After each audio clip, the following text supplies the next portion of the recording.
Today's work is around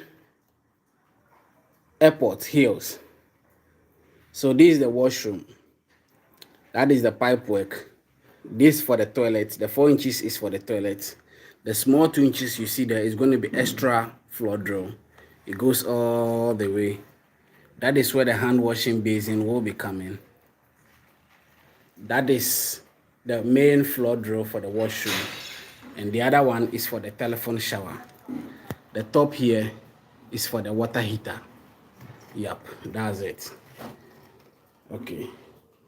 So this washroom.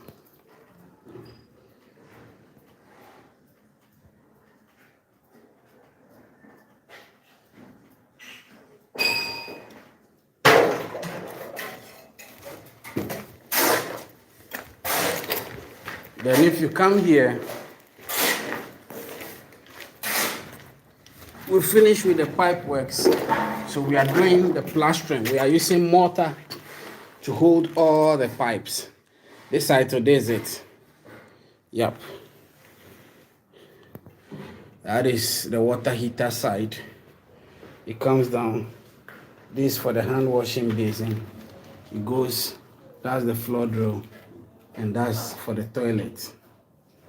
Yep. So this washroom too, this how it is. Yep.